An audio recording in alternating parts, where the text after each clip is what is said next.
Қараңыз. Өзі әр кезде сақтану болады.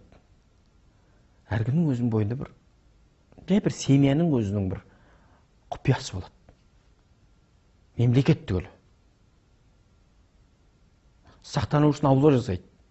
Есігіне құлық қояды. Көршімен тату болу міндет. Көрші қыстан рақыс еді. Пайғамбар саласынан қалған бұл өнеге. Көршілмен де тату тұру міндет. Татулықтың да бірақ әр нәрсенің өзінің бір мөлшері болады. Қандай да бір нәрсе мөлшерден шықса, абай айтпақшы, боғы шығады. Доспыз.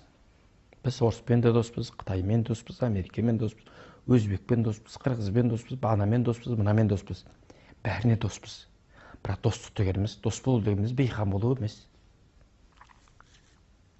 Дос болу дегеніміз өрсізімізді өртеу емес. Кез келген нәрсеге бір жалпы сақтық, өзін өзі сақтау, өз бағасын білу дейтін дүниенің қажеттігі алдымыздан шығады да тұрады. Мысалы, жасырын емес. Қытай бүгінгі білім беру саласында өзінің бүгінгі ұрпақты, мектеп жасындағы балаларды, одан үлкендерді қалай оқытып жатыр, қалай оқытты. Балқаш көліне дейінгі территорияның барлығы ұлы Жүнгеннің, ұлы Қытайдың мемлекеттің жері деп түсіндіріп жатыр. Ендігі жерде сіз Қытайдың мойнынан алып тастай алмайсыз. Уақытша Қазақстан Республикасында жатқан біздің ата-қонысымыз деп біледі олар Талдықорғанның жерін. Албан Суан Найманның қонысын қазақтың шежіре тілімен айтқанда, бүгінде біздің ата-қонысымыз деп түсіндіріп жатыр. Осыдан кейін достық аласыз ба сіз Қытайда, ағай? Ол сенің жеріңе ата-бабаңнан қалған мұраға көз тігіп отырған. Ал жүріс, біз қорқамыз орыстан, ол жасырын емес. Ол мықты, ол бізден әлдеқайда күшті, әскери күшті де, басқа күшті де мықты. Қытай да бізден мықты. Ол жасырын емес. Бірақ сол орысыңыз Жириновскийдің аузымен, Солженициннің аузымен, тағы басқа делқұлдардың, еселаңдардың аузымен білесіз бе? Оралды, Қостанайды, Өскеменді, Петропавл, Павлодардың біраз жерлерін біздің ата-қонысымыз Ресейдің территориясы деп, керектісіңіз Алматыны, верный бекінісі орыстың жері деп түсіндіріп, солай деп оқытып, санасына сіңіріп, орыстың шовинизміне салып, солай деп саналарға сіңіріп жатыр. Біз айтқан жоқпыз ғой, тоқтамыс кезінде Мәскеуді басып алған, Мәскеу біздің жеріміз деп жатқан қазақ жоқ. Біз білеміз, Орынбордың бір кезде қазақтың астанасы болғанда, қазақтың өлеңінде жүр, Орынбордың алдында тағалаған жорғадай дейтін Молдабайдың өлеңі бар.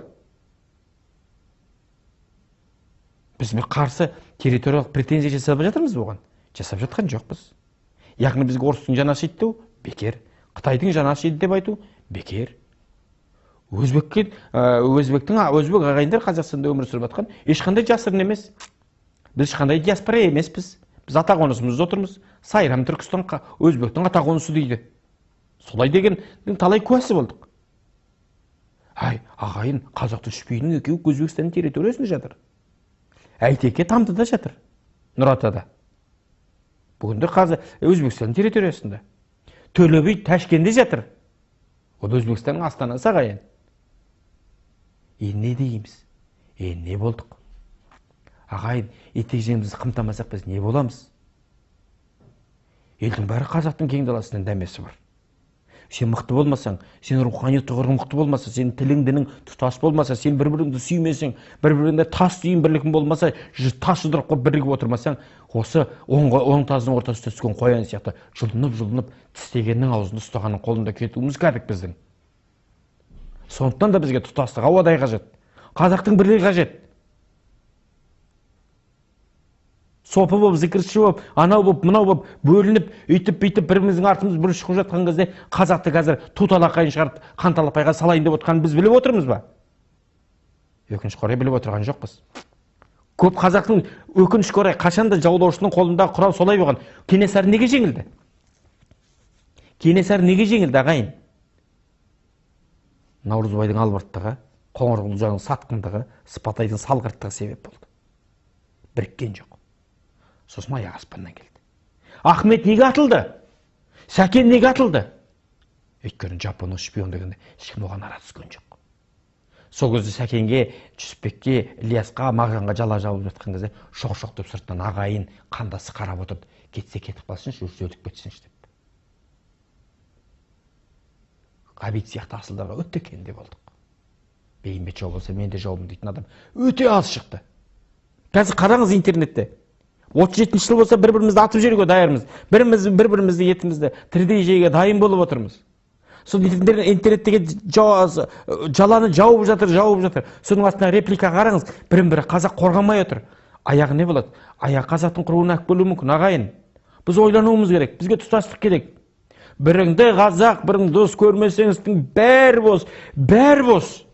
Абай айтқан, бәрі бос. Тәуелсіздік деген сөзіңнің, Астана деген сөзіңнің, қазақтың даласы, Атырау, Сарыарқа, Жетісу, Жиделібайсын деген сөзіңнің бәрі бос болып қалады егер қазақ бірін-бірі дос тұтпаса, бірін-бірі бауыр тұтпаса. Жарайды, оны бөліп жатыр шала қазақ, қара қазақ. Шала болсын ол қазақ. Ол қара болсын қазақ, кедей болсын қазақ, бай болсын қазақ. Бір-біріңді кеудеге тегіп итербесіне қазақша білмейсің, сен оңбаған, сен елді сатып жүрсің десе, ол біраздан соң оның да беті қайтып қалады. Сен оңбаған намаз оқымайсың деп, оған тиісуге болмайды. Оқиды, иншалла, Алладына оны иманды нәсіп ету, иншалла. Кешір оны. Тауфиқ сұра Құдайдан оған. Бір қазақтың баласы екенін түсінуің керек. Түсінуіміз керек. Мен түсінуім керек, сен түсіну керек, ол түсіну керек. Әйтпесе елдіктен біз айырылып бара жатырмыз. Қазір қазақ қоғамы құрдымға қарай бет алды. Осыны әркім түсінбейінше, жүрегін түбіне түсірмейінше ел болмаймыз.